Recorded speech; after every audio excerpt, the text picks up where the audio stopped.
Hierarch, our strike fleet is reporting near completion of objectives in the Azuka system. Flotilla Admiral Pentiga said as she routed ships to ongoing objectives. The Hierarch's telemetry implants activated, bringing all active fleets into view. His queries were answered automatically as the vessels compiled reports on battles and intelligence collection, streaming data to the dimmer score. This allowed the Hierarch and his command staff unrivaled situational awareness. Through the link, he beheld the unfolding battle. Dawn's defiance and rebellious might was eliminating a detachment of mining World Guard fleets. A thought brought another vessel into focus. The Annihilation-class vessel, Breath of Annihilation, which was engaging a moon-wide artillery system. The moon's surface was vaporized, and then another energy beam turned it into a molten husk. His command staff were coordinating the unrelenting flow of information appearing on their screens as Gevra's voice echoed over the hum. Trillion units ready to drop.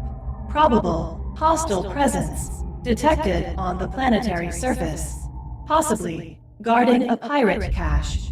Vesa signaled the first captain, who directed the units to descend.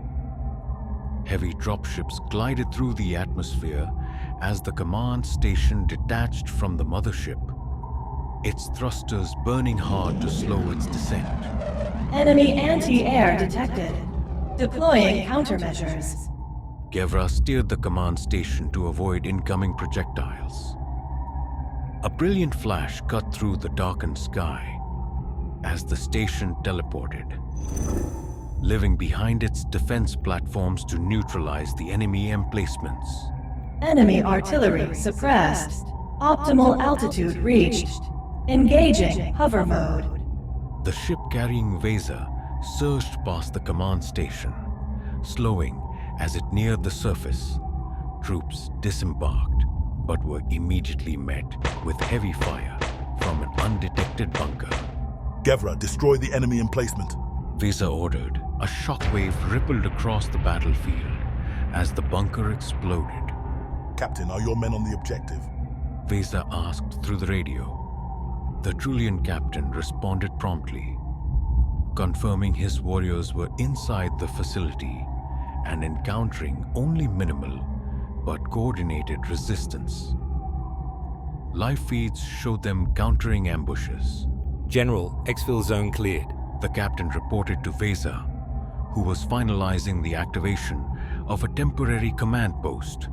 The static broke as the team radioed in, having reached a sealed chamber, its massive metal doors embedded in the rock face. Unit 1 reports objective reached. Chamber is being breached.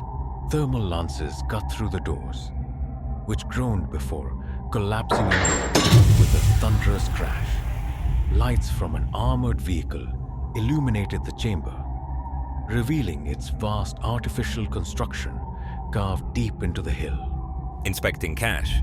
One warrior said, his weapon pointed down a corridor. There, top storage unit, another warrior pointed out. The team pulled an object free from its container. A circular plate humming faintly with energy. Place it in the containment unit. Suddenly, a deep rumble shook the ground. Above them, the stars dimmed and reddened as a curtain of darkness descended over the landscape. Gevra, prepare all units for evacuation. Unit 319, secure the cargo. Vesa instructed, his voice calm despite the tension thickening in the air. Gevra had detected red fire energy signatures radiating from an adjacent hill range that Unit 315 was holding. She directed fire from an orbiting warship that fired projectiles with bright trailing cones, their impacts booming as they shattered the hill range. Red Lord Scion detected. Threat.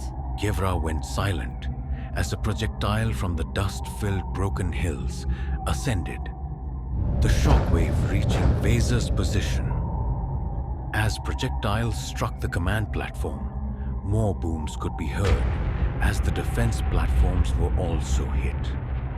Another final line of red went into the night sky. Critical systems damage. Evacuating for repairs. She announced. As the dust cleared, a figure stepped from the flames. A towering being with immense wings, wielding a spear, glowing molten with red fire. Galrun. Vesa said with disbelief. Galrun unfurled his wings, their beating creating a vortex. A shield materialized in his left hand, his radiant armor reflecting the flames surrounding him. For the Hierarch, engage the Defiler, Shouted the captain Nathaniel beside Vesa as he fired. Bullets ricocheted harmlessly off Galrun's armor. The winged figure hurling his spear with devastating precision, striking the captain in the chest and driving him to his knees. Vesa rushed forward, pulling the spear free, but it dissolved into red dust.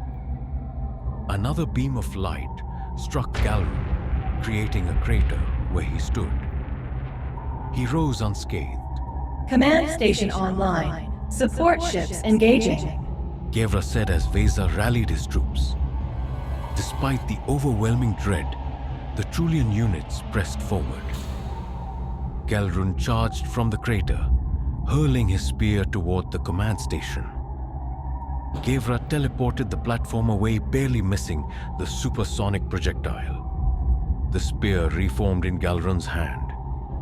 He swung it like a hammer at an advancing armored vehicle, sending it tumbling into the crater. Vesa and the captain closed in, their weapons clashing against Galrun's in a flurry of sparks and energy.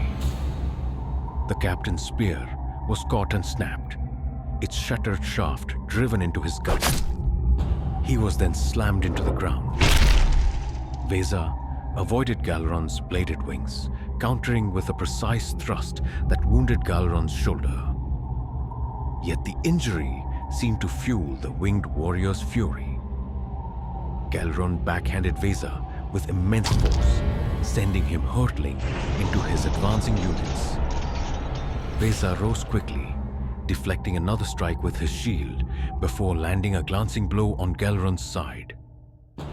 But the shield was ripped from Vesa's grasp, and the winged warrior hurled him aside like a broken doll. Galrun loomed over the fallen Vesa, his spear raised for the killing blow. A heavy tank fired, forcing Galrun to shield himself with his wings. Trulian warriors rushed to defend their leader, but Galrun cut through them mercilessly. One soldier was lifted by the neck and slammed onto Galrun's knee, his back snapping with a sickening crack. Bleeding and battered, Vesa threw his spear to the ground. Galrun! He shouted, kneeling. The winged figure paused, his menacing gaze fixed on Vesa. We surrender, Great Guardian. Vesa declared. Galrun stood silently, then spoke a single booming word. Leave.